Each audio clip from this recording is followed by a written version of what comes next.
സർക്കാർ ജീവനക്കാർക്ക് ഗവൺമെൻറ്റിൻ്റെ വക ഒരു വലിയ അടി ലഭിക്കുകയാണ്.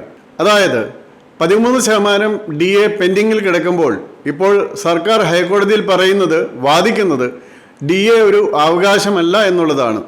ഇപ്പോൾ പലതും കിട്ടുന്നില്ല, സാലറി അറിയേഴ്സ് കിട്ടുന്നില്ല, റിട്ടയർ ചെയ്ത് പോകുന്നവർക്ക് ലക്ഷക്കണക്കിന് രൂപയുടെ നഷ്ടമുണ്ടാകുന്നു. ഇതൊക്കെ സംഭവിച്ചുകൊണ്ടിരിക്കുകയാണ്.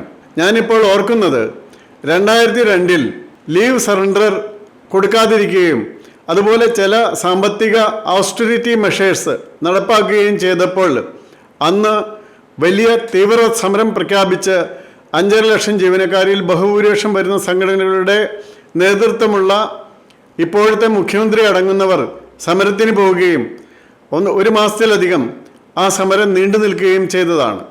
എസ്മയൊക്കെ പ്രയോഗിച്ചാണ് അവസാനം ആ സമരം നിർത്തിയത്. അപ്പോഴും അവരുടെ മറ്റ് കാര്യങ്ങൾ DAക്കോ അതുപോലുള്ള കാര്യങ്ങൾക്കോ യാതൊരു മുടക്കമില്ലായിരുന്നു. ഇപ്പോൾ എല്ലാം മുടങ്ങിയിരിക്കുന്നു. എന്താ നിങ്ങൾക്ക് സമരം ചെയ്യാൻ പോകണ്ടേ? നാണമുണ്ടോ? വാസ്തവത്തിൽ ഇങ്ങനെ രാഷ്ട്രീയ അടിമത്തം പാടുണ്ടോ? അന്ന് സ്റ്റാറ്റ്യൂട്ടറി പെൻഷനിലേക്ക് മാറുന്നു, അതിൽ നിന്ന് കോൺട്രിബ്യൂട്ടറി പെൻഷനിലേക്ക് പോകുന്നു എന്ന ആശങ്കയൊക്കെ പ്രകടിപ്പിച്ചാണ് പോയത്. സ്റ്റാറ്റ്യൂട്ടറി പെൻഷൻ നടപ്പാക്കും എന്ന് പറഞ്ഞു വന്ന സർക്കാർ സ്റ്റാറ്റ്യൂട്ടറി പെൻഷൻ എന്ത് ചെയ്തു? നടപ്പാക്കിയോ? ന്യൂ പെൻഷൻ സ്കീമിലേക്ക് പോലും പോയോ? അപ്പോൾ എന്താണ് നിങ്ങൾക്കുള്ളത്? രാഷ്ട്രീയ അടിമത്വം, അന്ധത, ഇത് മാത്രമാണ് ഈ വിദ്യാഭ്യാസം ഉണ്ട് എന്ന് പറയുന്ന ഇത്തരം ജീവനക്കാരുടെ സംഘടനാ നേതാക്കൾക്കുള്ളത്.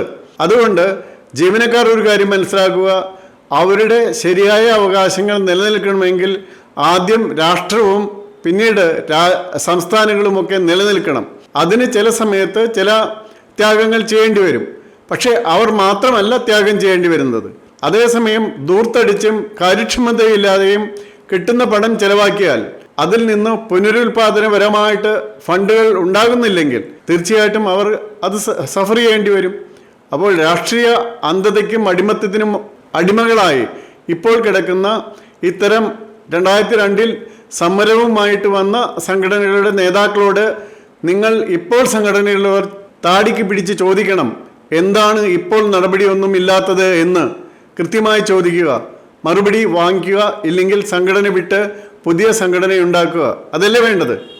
കാരണം അവർക്ക് രാഷ്ട്രീയ അന്ധത മാത്രം മതിയോ? അടിമത്തം മാത്രം മതിയോ? അതാണോ നിങ്ങളുടെ ആവശ്യം?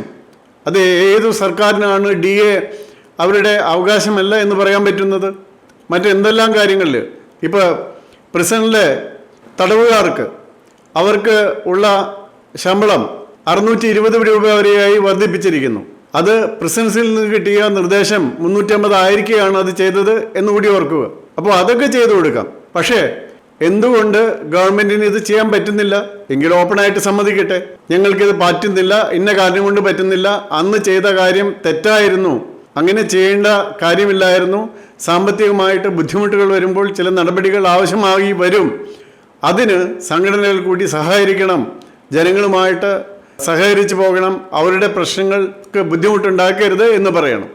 അങ്ങനെയൊന്നുമില്ലാതെ ഇപ്പോൾ ഹൈക്കോടതിയിൽ കൊടുത്തിരിക്കുന്ന അഫിഡവിറ്റ് വായിച്ചു നോക്കിയിട്ട് നിങ്ങൾക്ക് ആർക്കും ഈ സംഘടനയിൽ വിശ്വാസത്തോടെ തുടരാൻ സാധിക്കുന്നു എങ്കിൽ നിങ്ങളെപ്പറ്റി എന്തു പറയാനാണ്?